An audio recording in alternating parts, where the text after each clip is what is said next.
we are back with Lachelle Yates from the Better Business Bureau. We've got a quick text question here, Lachelle. This person says, why do some companies, when they call, it comes up spam risk?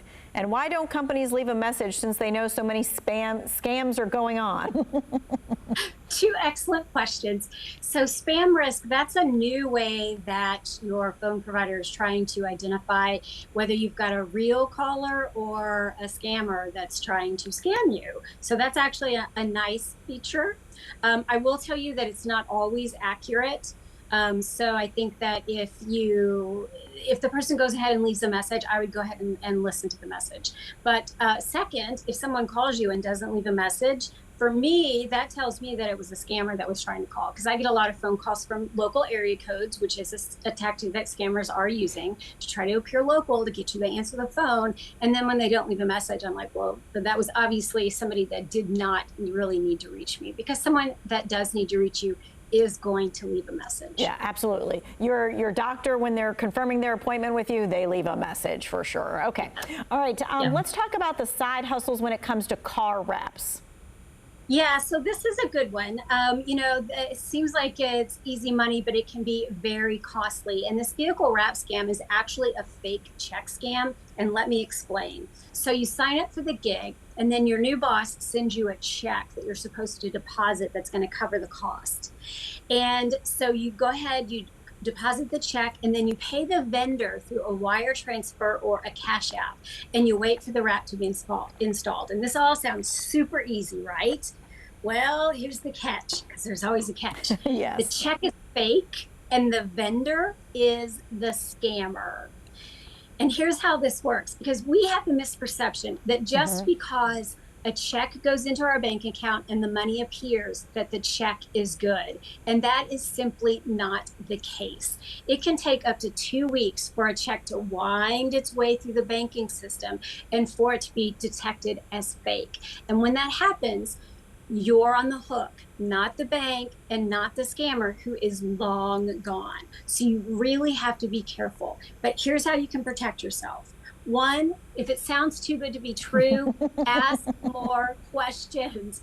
And in this case, honestly, the best question to ask is, do you really think someone is going to pay you $500 a week to drive around town with a big Oral-B plastered on the side of your car? Because that's who the scam, this is the text message right now that's going around, and it's for Oral-B. So just ask yourself that question.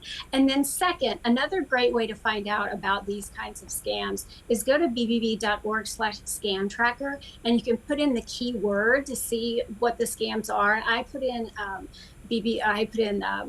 Oral-B, and I got a long list of other people reporting this as a scam. So that's a great way when you have a question about anything that you think might be a scam to find out if it's a scam. Do that. So. Yeah, you always Google what that is and text, and something like Google and text or Oral-B and text and whatever.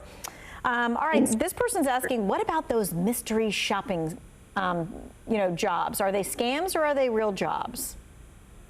So there's actually a company called Mystery Shopper, and they are real.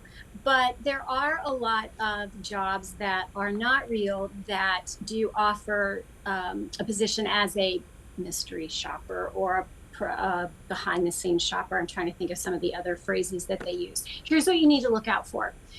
And these are the hallmarks of all types of employment scams. How do they want to interview you? Do they want to interview only over an app? Do they hire you on the spot? Do they reach out to you?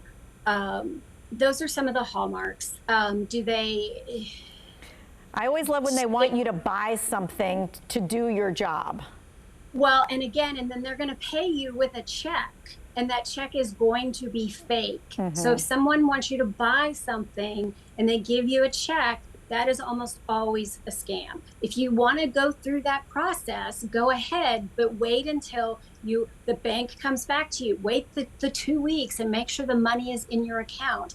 I mean, we had a lady who, as part of her job process, before she was actually hired, she had to prove that she could manage a project. And they gave her a check for $10,000 to go out and buy iPhones.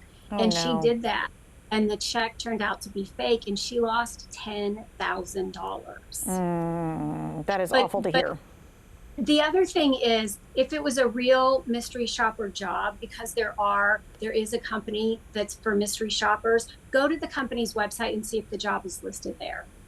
Good point. All right. Thank you so much for your time, your expertise. We appreciate that. She went right down the list of all of these scams. If you want to make sure and double back and see this again, or send it to someone who maybe has gotten one of these scam texts, we want you to do that. It's going to be in the Two Wants to Know section.